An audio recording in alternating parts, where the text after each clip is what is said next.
Language is more than just words. It's a powerful tool that shapes our interactions and our understanding of the world around us. It's a dance we do together, a rhythm we follow to connect with one another. We use language to connect, to share our thoughts, feelings, and experiences. We use it to show respect, to acknowledge the presence and worth of others. We use it to build relationships, to create bonds that can last a lifetime. And sometimes, we use it without even thinking, as naturally as breathing. One fascinating aspect of language is how we address each other, which can reveal so much about our relationships. Every culture has its own rules, its own unique way of navigating social interactions. These rules can be very subtle, often going unnoticed by outsiders, but they can also be very important, influencing how we perceive and are perceived by others. In many languages, the way you address someone depends on your relationship with them, reflecting social hierarchies and respect. Are they older or younger than you? This can determine the level of formality in your speech. Are they your boss or your friend? The context shapes the words we choose. The words we choose reflect these social dynamics, revealing the underlying structure of our interactions. This essay explores the fascinating world of sociolinguistics by looking at the pronouns tú and usted in Bogotá, Colombia. We'll uncover how these simple words reveal a lot about the social fabric of this vibrant city, offering a window into its cultural heart. Spanish, unlike English, has two ways to say you too and usted. Tú is informal, it's what you use with family and friends. Usted is formal, it's a sign of respect. Traditionally, usted was used to address someone older or in a position of authority. It showed deference. Children used usted with their parents, employees used it with their bosses. Tú, on the other hand, signaled closeness and familiarity. It was used among peers, siblings, and close friends. It was a way of saying, we are equals. These pronouns weren't just words. They were powerful symbols of social hierarchy and connection.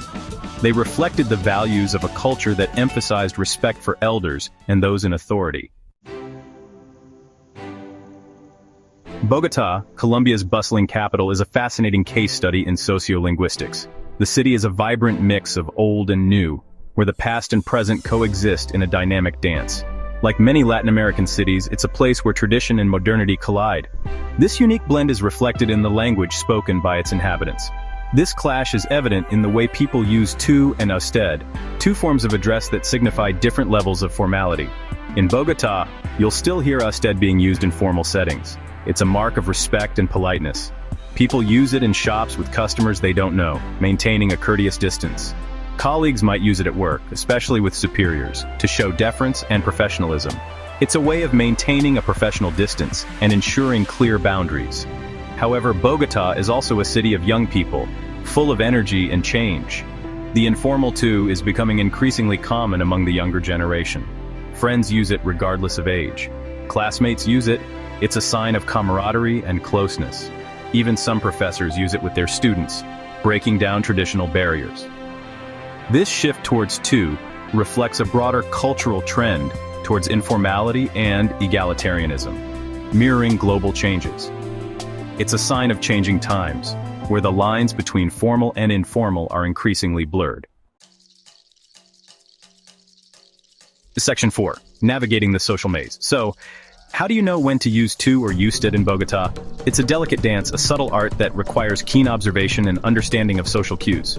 Age is still a factor, and it often dictates the level of formality in your interactions. It's generally safer to use usted with someone significantly older than you, especially if you're meeting them for the first time. Social context also matters, and it can vary widely. In formal settings like business meetings or government offices, usted is still the norm. This shows respect and professionalism. But in more relaxed environments like cafes or bars, tú might be more appropriate. It can make interactions feel more personal and friendly. Pay attention to how others address each other.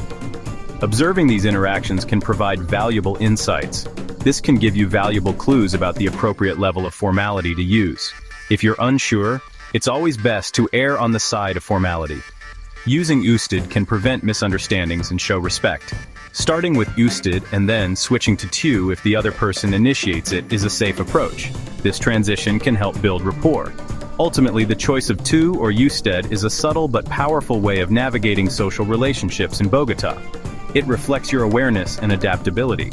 It's about showing respect, building rapport, and signaling your understanding of the social dynamics at play. Mastering this can enhance your interactions and relationships. Section 5. Finding the right words. Real-life examples. Let's imagine some scenarios. You're in a bakery, ordering bread from an older woman. Using usted shows respect. Buenos días, señora. ¿Me da una hogaza de pan, por favor? Now, you're meeting a friend your age for coffee. Tú is the natural choice. Hola, ¿cómo estás? ¿Lista para un café? What if you're a university student talking to your professor? This one's trickier. You might start with usted to show respect, but if the professor addresses you with tú, it's a sign that you can do the same. These examples show how tú and usted are more than just pronouns. They are tools for social interaction, for expressing respect, and for building connections.